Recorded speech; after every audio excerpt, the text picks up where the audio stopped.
بسم الله الرحمن الرحيم. طه ما أنزلنا عليك القرآن لتشقى إلا تذكرة لمن يخشى تنزيلا ممن خلق الأرض والسماوات العلا الرحمن على العرش استوى له ما في السماوات وما في الأرض وما بينهما وما تحت الثرى وإن تجهر بالقول فإنه يعلم السر وأخفى الله لا إله إلا هو الله لا إله إلا هو له الأسماء الحسنى وهل أتاك حديث موسى إذ رأى نارا فقال لأهلهم كثوا إني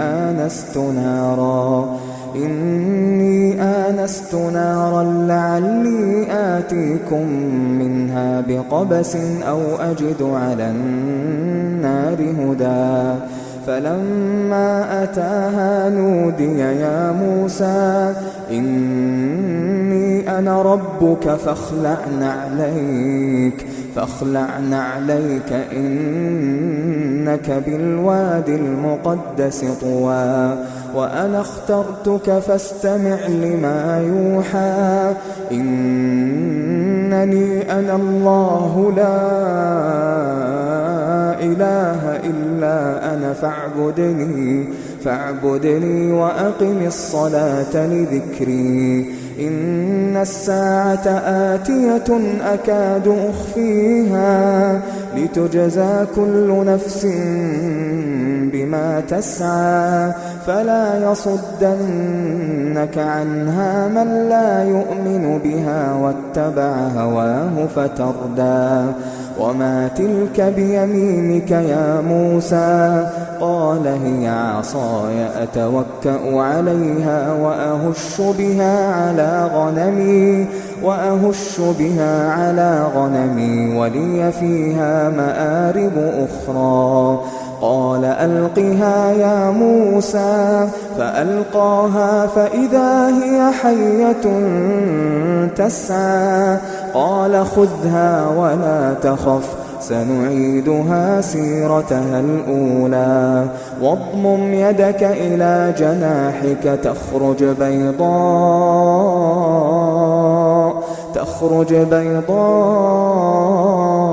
من غير سوء آية أخرى لنريك من آياتنا الكبرى اذهب إلى فرعون إنه طغى قال رب اشرح لي صدري ويسر لي أمري واحلل عقدة من لساني يفقه قولي واجعل لي وزيرا من أهلي هارون أخي أشدد به أزري وأشركه في أمري كي نسبحك كثيرا ونذكرك كثيرا إنك كنت بنا بصيرا قال قد أوتيت سؤلك يا موسى ولقد مننا عليك مرة أخرى إذ أوحينا إلى أمك ما يوحى أن اقذفيه في التابوت فاقذفيه في اليم فليلقه اليم بالساحل يأخذه عدو لي وعدو له وألقيت عليك محبة مني ولتصنع على عيني إذ تمشي أختك فتقول هل أدلكم على من يكفله فرجعناك إلى أمك كي تقر عينها ولا تحزن وقتلت نفسا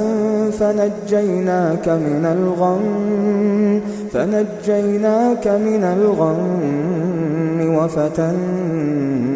فتونا فلبثت سنين في أهل مدين ثم جئت على قدري يا موسى واصطنعتك لنفسي اذهب أنت وأخوك بآياتي ولا تنيا في ذكري اذهبا إلى فرعون إنه طغى فقولا له قولا لينا لعله يتذكر أو يخشى قالا ربنا إننا نخاف أن يفرط علينا أو أن يطغى قال لا تخافا إنني معكما أسمع وأرى فأتياه فقولا إنا رسولا ربك فأرسل معنا بني إسرائيل ولا تعذبهم قد جئناك بآية من ربك والسلام على من اتبع الهدى إنا قد أوحي إلينا أن العذاب على من كذب وتولى قال فمن ربكما يا موسى قال ربنا الذي أعطى كل شيء خلقه ثم هدى قال فما بال القرون الأولى قال علمها عند ربي في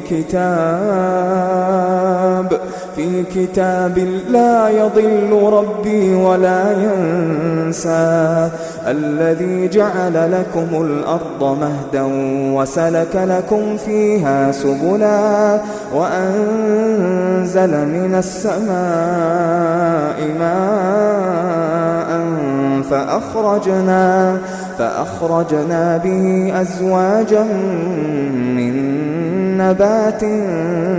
شتى كلوا وارعوا أنعامكم إن في ذلك لآيات لأولي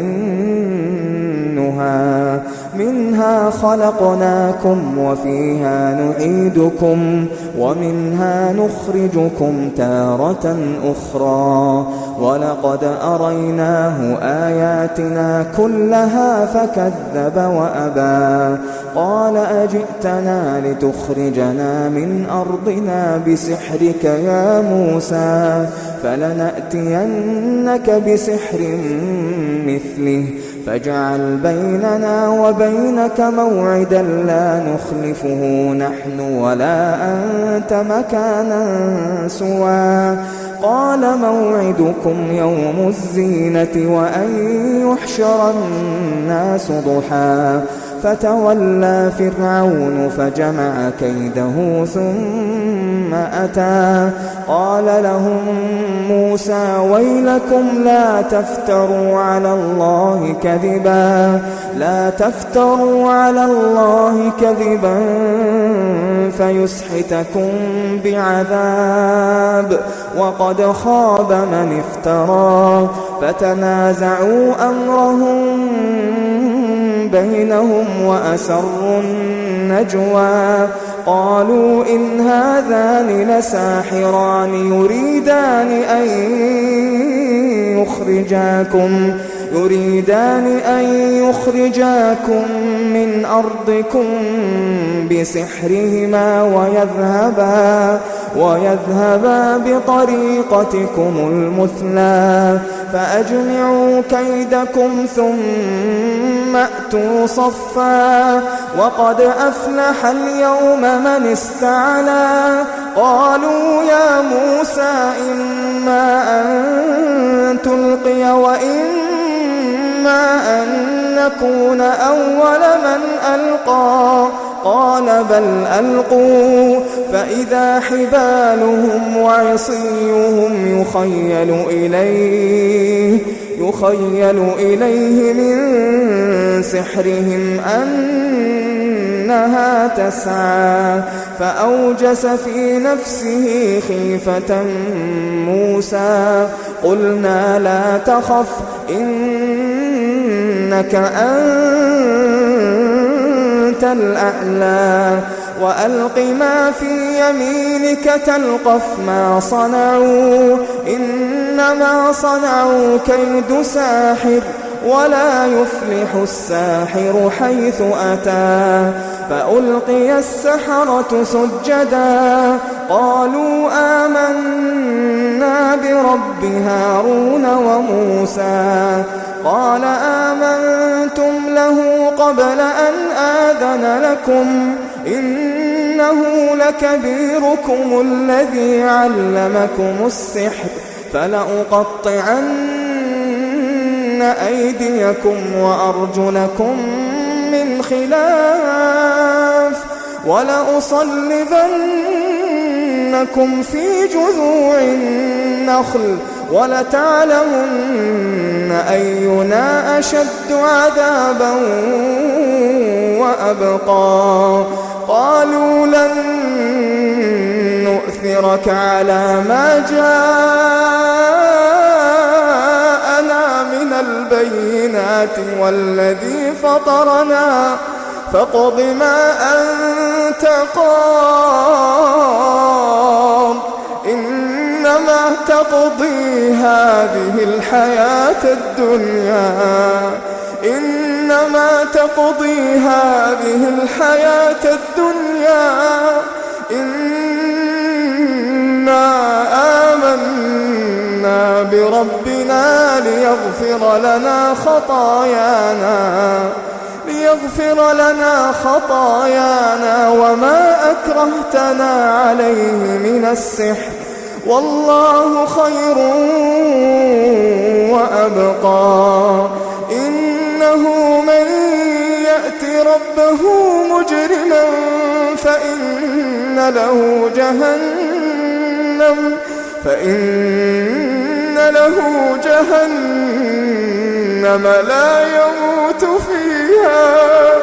لا يموت فيها ولا يحيا ومن يأته مؤمنا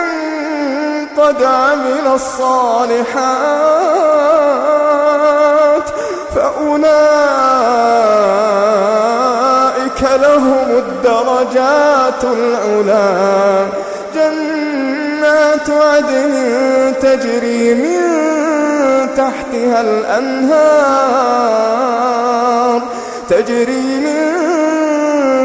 تحتها الأنهار خالدين فيها وذلك جزاء من تزكى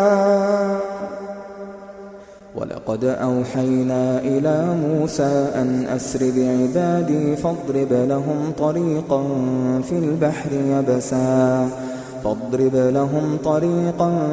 في البحر يبسا لا تخاف دركا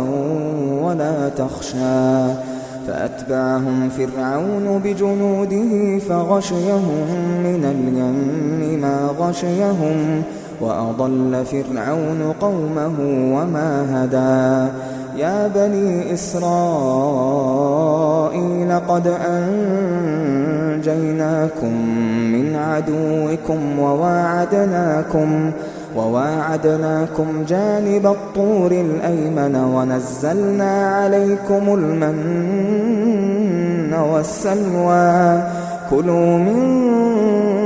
طيبات ما رزقناكم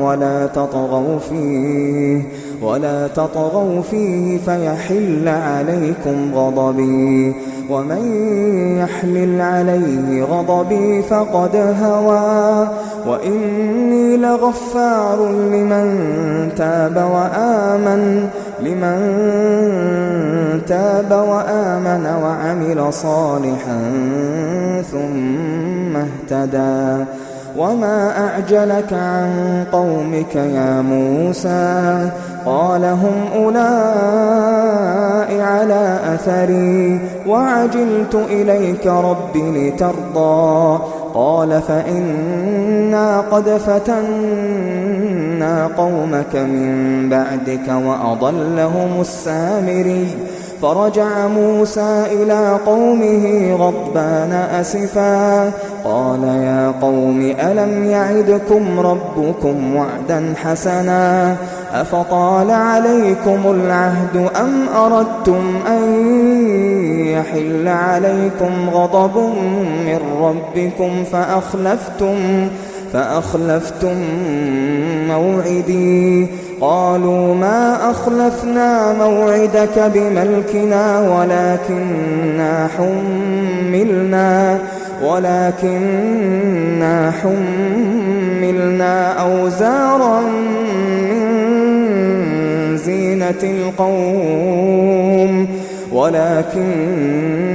حملنا أوزارا من زينة القوم فقذفناها فكذلك ألقى السامري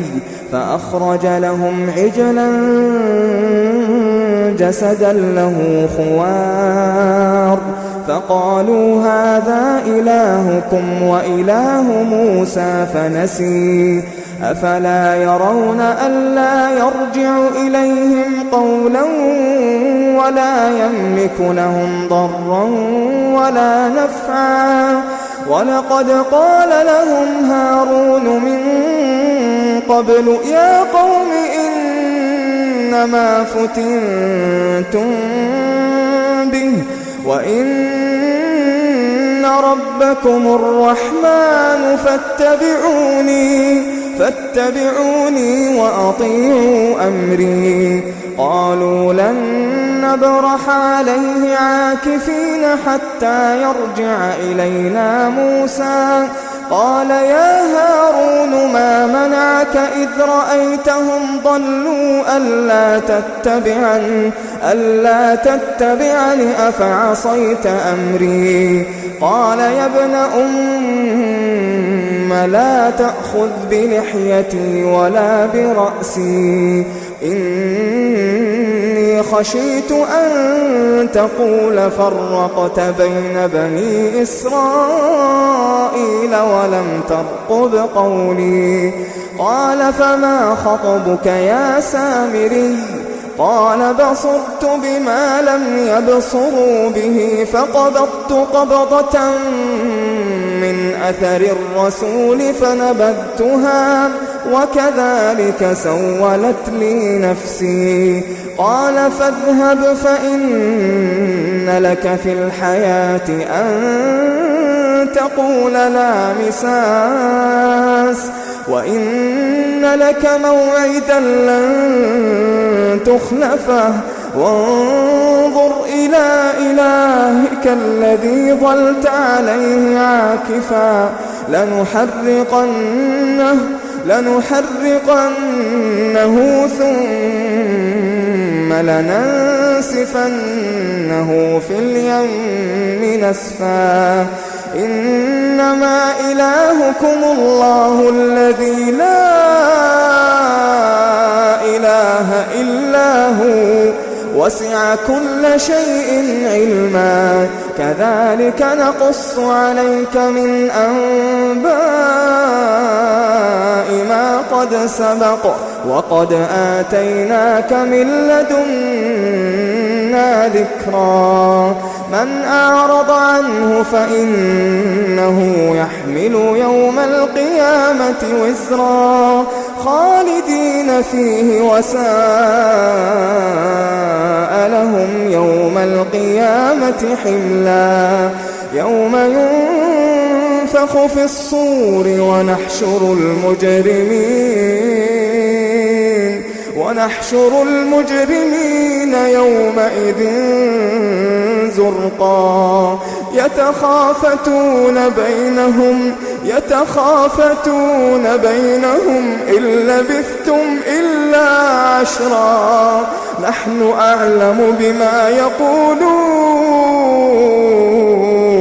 إذ يقول أمثلهم طريقة إن لبثتم إلا يوما ويسألونك عن الجبال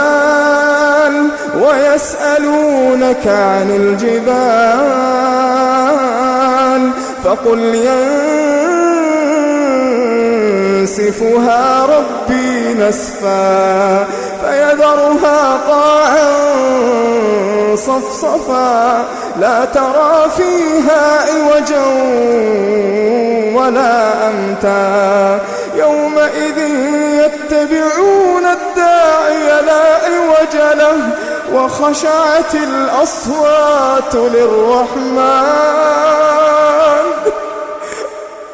وخشعت الأصوات للرحمن فلا تسمع إلا همسا يومئذ لا تنفع الشفاعة إلا من أذن له الرحمن ورضي له قولا يعلم ما بين أيديهم وما خلفهم ولا يحيطون به علما وعنت الوجوه للحي القيوم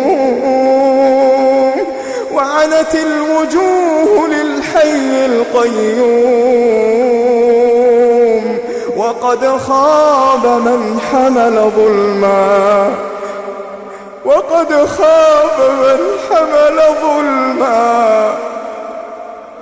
ومن يعمل من الصالحات وهو مؤمن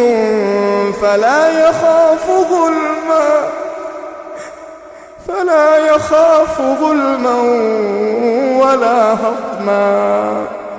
وكذلك أنزلناه قرآنا عربيا وصرفنا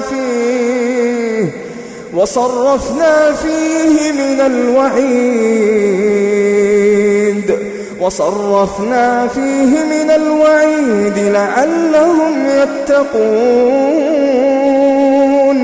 لعلهم يتقون أو يحدث لهم ذكرا فتعالى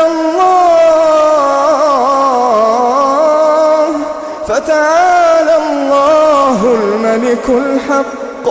ولا تعجل بالقرآن من قبل أن يقضى إليك وحيه وقل رب زدني علما ولقد عهدنا إلى آدم من قبل فنسي ولم نجد له عزما وإذ قلنا للملائكة اسجدوا لآدم فسجدوا إلا إبليس أبى فقلنا يا آدم إن هذا عدو لك ولزوجك فلا يخرجنكما من الجنة فتشقى إن لك ألا تجوع فيها ولا تعرى وأنك لا تظمأ فيها ولا تضحى فوسوس إليه الشيطان قال يا آدم هل أدلك على شجرة الخلد وملك لا يبلى فأكلا منها فبدت لهما سوآتهما وطفقا يخصفان عليهما من ورق الجنة وعصى آدم ربه فغوى ثم اجتباه ربه فتاب عليه وهدى قال اهبطا منها جميعا بعضكم لبعض عدو فإما يأتينكم مني هدى فمن اتبع هداي فلا يضل ولا يشقى ومن أعرض عن ذكري فإن له معيشة ضنكا ونحشره يوم القيامة أعمى قال رب لم حشرتني أعمى وقد كنت بصيرا قال كذلك أتتك آياتنا فنسيتها وكذلك اليوم تنسى وكذلك نجزي من أسرف ولم يؤمن بآيات ربه ولعذاب الآخرة أشد وأبقى أفلم يهد لهم كم أهلكنا قبلهم من القرون يمشون في مساكنهم إن في ذلك لآيات لأولي النهى ولولا كلمة سبقت من ربك لكان لزاما وأجل مسمى فاصبر على ما يقولون وسبح بحمد ربك قبل طلوع الشمس وقبل غروبها ومن آناء الليل فسبح وأطراف النهار لعلك ترضى ولا تمدن عينيك إلى ما متعنا به أزواجا منهم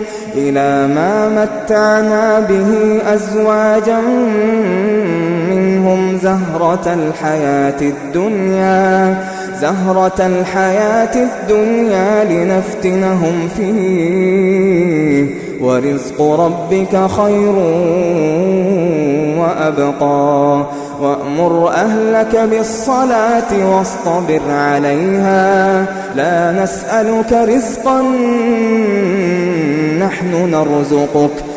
نسألك رزقا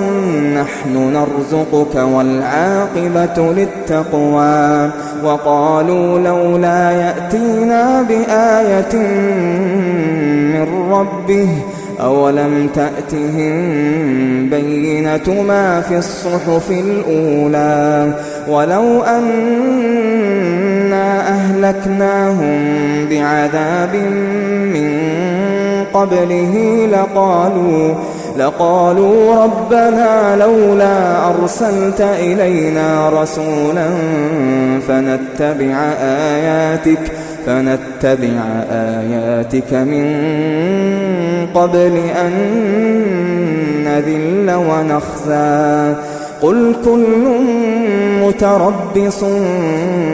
فتربصوا فستعلمون من أصحاب الصراط السوي ومن اهتدى.